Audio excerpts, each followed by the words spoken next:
another person being involved in our marriage, you know? And then too, a lot of the crazy things came with her.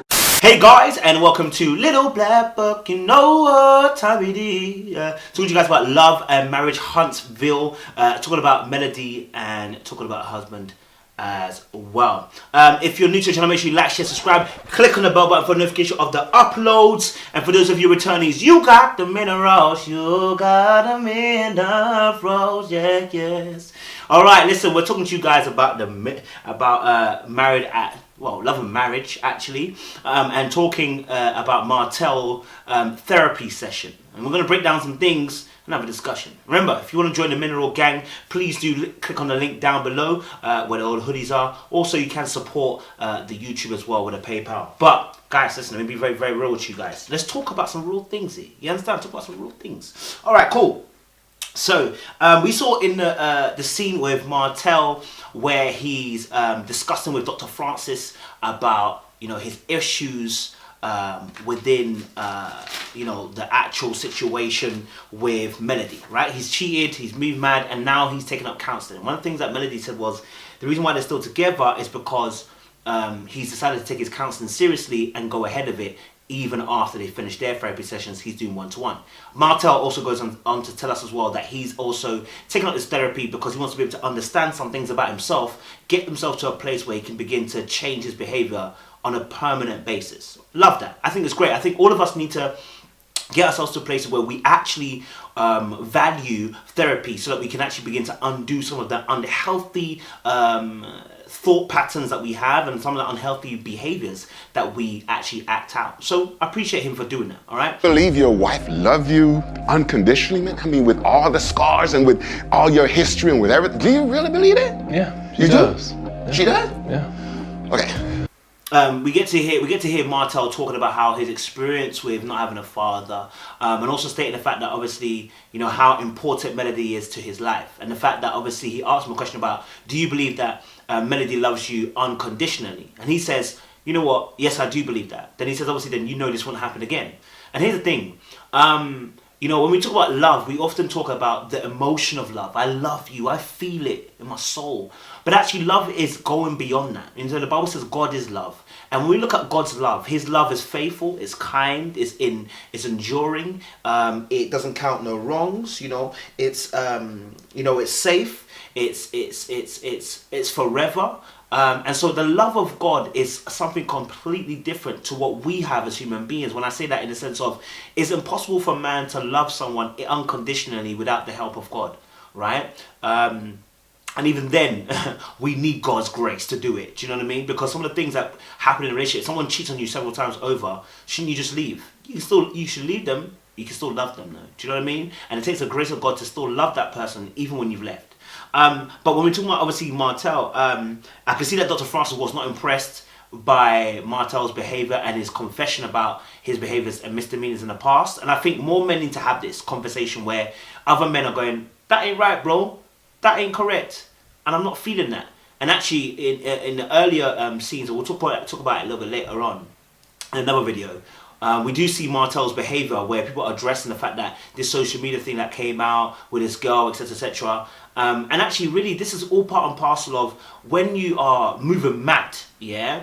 If you don't have men around you to talk to you, or a human being that you respect and you allow to voice their opinion and hold weight in your life, you can move mad. And the reason why I say that is because when we look at David in the Bible, King David went and took Bathsheba, but he took Bathsheba because there were no other counselors who were able to speak with authority to him to tell him, stop. David was moving mad because at that point in time, he had complete dominance and authority. And whenever we're in a relationship and we feel we have complete dominance and authority in a relationship, we're likely to abuse it. Right? So yes, we appreciate the fact that obviously his father figure wasn't around, and he goes into explaining how, you know, his father was incarcerated, and actually he says to himself he doesn't believe that he's lost anything because he can't feel anything, right? And this is often the case when people don't have a father figure. You know, there's not always that everyone goes, I know I need a father figure, or there's something completely missing, because if you don't know what you're missing if you've never had it. Do you know? One of the last times we talked, you know, we talked about about you and your dad? Had conversations and things like that, Yeah. but we really haven't bonded the way that. So sometimes, like just like Martell, you just don't know if you're missing anything. For you, you're complete. For you, you know, you're on the track to go into where you need to go to. You know you didn't have a father, but you're doing all the right things. It seems like, and it does seem like he's a great father as well. I love the fact that he also expounded upon the fact that, you know, my father weren't there for me, but I'm making sure I'm loving them, I'm taking care of them, I'm telling them I love them every day, I'm supporting them in their dreams, I'm doing everything that my father never did for me. And actually, Dr. Francis picks up on the fact that, don't you think that's even God just opening up the revelation to your eyes that for change? And I never even deeped it like that, but if you deep it, yes, Martell has got a revelation that I'm not going to be like my father, I'm going to change my behavior, and I'm going to do what my father could not do. And it takes a different level of courage and strength and revelation and open of mind to do that. That, you know, you want to be a great father because your father wasn't there. Some people take the opposite route, where they go completely ballistic and move mad. What we are seeing though, as he said, obviously, Dr. Francis asked him, are you angry? And he said, no, I'm not angry, like, there's nothing to be angry about. He was never in my life, so he's not really angry. And I hear him. The anger oftentimes isn't always present. So you're not angry at him being missing from your life? You're not angry about none of that? Not really. Anger isn't always present. Sometimes the anger literally is hiding below the surface, and actually it's hidden. And so sometimes the anger is playing out in some of the behaviors that we have. For instance, we could talk about cheating and unfaithfulness. Let's be real. When you haven't got a father figure at home and you enter into a relationship, you can easily fall into toxic masculinity, right? Because your masculinity is defined by what you see in the world. You never had it around you. And so therefore you can form negative thought patterns towards what being a man is. One of the ways also for a man to show toxic masculinity in terms of proven manhood is to actually play out and to cheat on their partners, because it's a way of control, it's a way of having autonomy, it's a way of having power that they can do whatever they want to do at a time. Another thing also is that when you grow up without a father, oftentimes the boys become the husband of the mother. They are doing everything a husband would do, bar obviously sex and intimacy and on a sexual level. But they're doing everything a partner would do, or anything that their father would do in order to keep the house running, right? And that level of responsibility obviously sharpens and matures the individual very, very quickly, but it also means as well there's a lack of freedom. And so sometimes what can happen is for men, because they're entitled and they have a society that allows them to get away with cheating and with no repercussions, sometimes what can happen is that the guy can then get into a marriage or into a relationship and feel like he's being restricted again, because it reminds him of him being in a relationship with his mum, even though he wasn't in a relationship with his mum. Knowing that my mom, she stuck it out and raised me and provided, and he wasn't there to assist in any of it. I would have loved to have had a father. Because of the things that he was doing for her, it can be a trigger, right? For some men, not everyone. So in this case, Martell potentially could have triggered that particular feeling of fact that I've had to be a father, almost father figure for my mum, and then come into a relationship where it's triggering certain emotions. Therefore, the escape route is to go and have several women, so that you can be free of the commitment. Do you get me? Maybe that's one of the reasons why.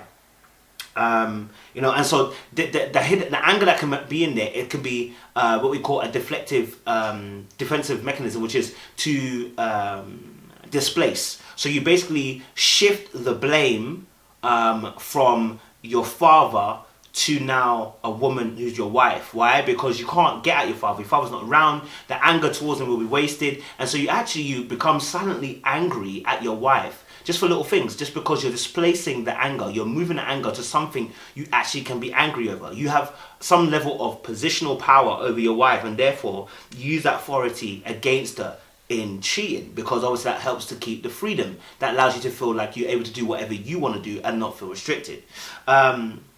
That's why we done let them be. Well, you know, I spoke with him several times about, you know, how I felt about everything. So that's also part of the toxic masculinity as well. You know, and also as well, you know, it's important to understand as well. It's also important to understand as well, when I was watching Marcel's mum and Melody's mum, Marcel's mum was really silent about Marcel's involvement and the fact that Melody's mum had said she spoke to Marcel. I would expect that Marcel's mum would have come and said, listen, yeah, do you know what, my son was wrong, You know, like, I'm glad they're back together, but my son was wrong, and you know, we hope that nothing like this happens again. Yeah, just simple little something like that, right? But Marcel's mom was keeping stum, blood. She wasn't really trying to have the conversation, blood. Yeah, and even the way she said, "Oh, so you had a conversation with Martell," I was like, "Oh," but she doesn't say anything. So, you know, you kind of almost, as you're watching it, make a deduction, or shall I say, an analysis and observation, and say, if she's like this, potentially she could be like this with Martell, and that makes him irresponsible when it comes to dating, because the dismissiveness of his behavior could have been dismissed when he was younger. I'm not saying that's what's happened. I'm saying potentially it could be seen as that. Maybe that's what's happened. Maybe it hasn't happened. Do you know what I'm saying? We don't know 100%. We're just kind of just taking in all the things that have happened. All my neighbors, all my friends, nobody had dads around. Nobody. There were no men in the hood? People had kids, but not like... Him about fatherhood, or teach him about being a man, etc. In the hood, everybody was in the same position as him. So there's no time to cry, no time to move soft. You've got to move quick, and you've got to be on point, because at the end of the day, you haven't got no father figure. You've got to do everything yourself, and that's a problem in itself. But he did mention the fact that it hurt him that his father did get out of prison and didn't check for him. Now, what does that do to the mind? That can leave a mind of the person to feel abandoned. And that's why sometimes you may feel that you've got commitment issues. The abandonment, the fear of abandonment makes you abandon another person quickly. The fear of abandonment makes you do something to make you not feel abandonment. So you may cheat, because what happens is you are abandoning before they abandon you. You're getting them before they get you.